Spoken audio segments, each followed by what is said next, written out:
ఆకుకూరల ఫ్రై రెసిపీని షేర్ చేస్తున్నానండి. అసలు ఎంత బాగుంటుందో చెప్పలేను. చాలా చాలా యమ్మీగా ఉంటుంది. సూపర్ ఈజీ చేసుకోవడం అండి. మనకి దీని నుంచి ఫైబర్ కావచ్చు, ఐరన్ కావచ్చు, మనకు కావాల్సినటువంటి ఆల్ మైక్రో న్యూట్రియంట్స్ ఈ ఆకుకూరలతో అంతాయి. నేను ఇక్కడ తోటకూర, పాలకూర, చుక్కకూర, అదే విధంగా మెంతి కూర, సోయ కూర తీసుకుంటున్నానండి. తర్వాత ఒక 10 వెల్లుల్లి డబ్బులు, ఒక టేబుల్ స్పూన్ కారం వేసుకుని దంచుకుని పెట్టుకుంటున్నాను. వెల్లుల్లి కారం. తర్వాత మనం తీసుకున్న ఆకుకూరలు అన్నిటిని కూడా శుభ్రంగా వాష్ చేసుకుని విధంగా చిన్నగా చాప్ చేసుకుని పెట్టేసుకున్నాను. ఒక పెద్ద ఆనియన్ చిన్న ముక్కలుగా చేసుకున్నాను. ఇంకా తర్వాత బానర్ పెట్టేసుకున్నామండి. 1.5 టేబుల్ స్పూన్ ఆయిల్ వేసుకుని 4 పచ్చిమిర్చిని సన్నగా తరుక్కుని యాడ్ చేసుకున్నాను. ఒక పెద్ద ఆనియన్ చిన్న ముక్కలుగా చేసుకుని అది యాడ్ చేసుకున్నానండి. రుచికి సరిపడా సాల్ట్, 1 టీ స్పూన్ పసుపు వేసుకుని చక్కగా ఫ్రై అవనిస్తామండి. కొంచెం మనకు ఉల్లిపాయ మగ్గిన తర్వాత సన్నగా తరుక్కున్నటువంటి కొయ్యి తోటకూర యాడ్ చేస్తున్నానండి. తర్వాత పెరుగు తోటకూర సన్నగా తరుక్కుంది యాడ్ చేసుకుంటున్నాను.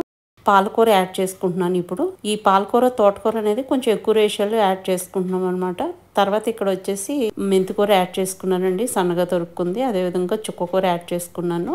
ఇప్పుడు ఇంకా ఈ మూమెంట్ లో సోయ కూర కూడా ఇక్కడ యాడ్ చేసేస్తానండి. అసలు ఎంత బాగుంటుందో ఈ ఆకుకూరలు అన్ని కలిపి చేసుకున్నప్పుడు భలే ఫ్లేవర్ఫుల్ గా ఉంటుందండి. చూస్తూ ఉండగానే మనకి ఆకుకూర మొత్తం మగ్గిపోతుంది అనమాట. చూస్తున్నారు కదా, మనకు వేసినప్పుడేమో గిన్నె నిండా ఉంది. ఇప్పుడు చూస్తే ఆనియన్ ఎంత ఉందో ఆకుకూర కూడా అంతే కనిపిస్తుంది మనకి. ఆకుకూరని కడుక్కుని తరుక్కోవడమే కష్టం అండి. మిగతాదంతా ఈజీ అనమాట. దంచి పెట్టుకున్నాం కదండి వెల్లుల్లి కారం, అది యాడ్ చేసేసుకున్నాము. యాడ్ చేసుకుని మొత్తం అంతా కలిసేలాగా మిక్స్ చేసేసుకుంటాం అనమాట. మిక్స్ చేసేసుకున్న తర్వాత మూత పెట్టేసి 3 నుంచి 5 నిమిషాల పాటు మగ్గనిస్తామండి. చక్కగా మగ్గిపోతుంది అనమాట. ఆఫ్టర్ 5 మినిట్స్ నేను మూత ఓపెన్ చేసి చూపిస్తున్నాను. చూసారు కదా, మనం వేసిన ఆయిల్ అంతా కూడా చక్కగా సెపరేట్ అయ్యి మనకు కనిపిస్తుంది. ఈ మూమెంట్ లో నేను 1 స్పూన్ నిండా ఫ్లాక్స్ సీడ్స్ పౌడర్ యాడ్ చేసుకున్నానండి. దానివల్ల మనకి హెల్త్ బెనిఫిట్స్ ఉంటాయి, ప్లస్ రుచి కూడా బాగుంటుంది అనమాట. మీకు కావాలంటే నువ్వుల పొడి కూడా వేసుకోవచ్చు. ఆకుకూరలు వేపుడు రెడీ అయిపోయిందండి. ఇంకా దీన్ని సర్వింగ్ డిష్ లోకి తీసేసుకోవచ్చు అనమాట. అసలు ఎంత బాగుంటుందో నేను చెప్పనక్కర్లేదండి. మీరు చేసుకుని ఒకసారి ట్రై చేసి చూడండి.